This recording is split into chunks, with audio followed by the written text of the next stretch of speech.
taunting the ladies and also tormenting the men. I stand for good, and I would not let evil reign upon the earth.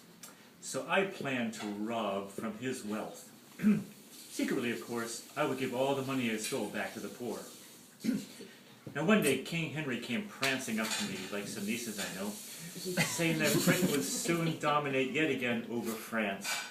I suppose it was because of him, because of his wish to the genie. So I laughed at him. This made him pretty mad, but I wasn't afraid of him. When I next came out of my history book, I brought my troop of thieves with me.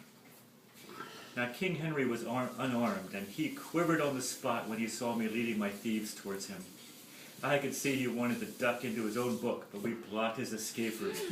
And he pleaded for mercy. Mercy. I think we know who the killer is now. Little Red Riding Hood, did you think King Henry was trying to trick you? He was an evil man, and I did not trust him.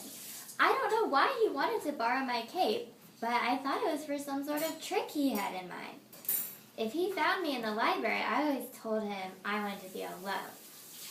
And he used to tease me by saying that he had a big mouth, which was all the better to eat me up with. But then, because I wouldn't give him my cape, he just got more and more determined, and he would offer me money and jewels, but I refused.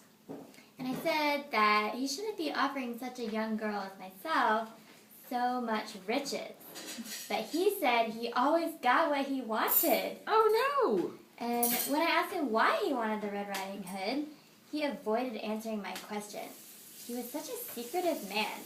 I would have liked to bolt the library door against him. Goldilocks, so did you put away your plan into action? Yes, but first of all, I had to do some preparation. I had to get the King Henry to trust me.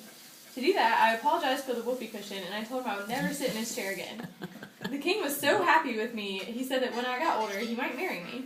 The thought of marrying the king was enough to put me off my porridge for a week, but I didn't tell him that.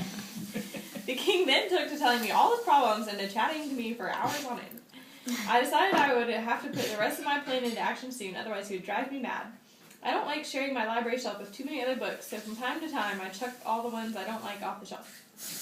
That is rude. Random. That is typecasting at its best. And Aladdin, so why did you let yourself be robbed of the lamp when Alice had warned you? Yes. I let the king carry out his plan, but I told my genie that he was to fulfill the exact opposite of all his wishes until his return to me. Oh, Good The one. king's first wish was that Britain command a great empire until the end of time. Look at the state of England today, and you'll see how the result of his wish reversed. His second wish was that he could marry Cinderella or Snow White. Once again, you see his wish reversed, and that they plotted against him. His third wish was to lock Robin Hood and I away in our books forever. For some reason, he would dislike both of us and didn't want us around. Note that we are still free, and Henry himself is no longer around. Aha! It was the genie! You will see Dorothy that he didn't make a wish to win his battle against you. I think he was so confident on that score that he didn't think he needed a genie's help. Whoa. The genie lied to him and told him that he would grant him his wishes, but because they were such big wishes, they might take a good week or two to complete. I decided to take care of King Henry for good. What do you mean by that? and Dorothy, what did the king do next to get the slippers? Well, on the last night on which he was seen, he tried to sneak under the table so he could get my slippers.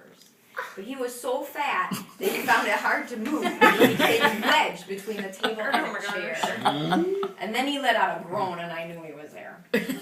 When I came to the library for the first time, and King Henry was not there, the library had a faint smell as if something had been burning.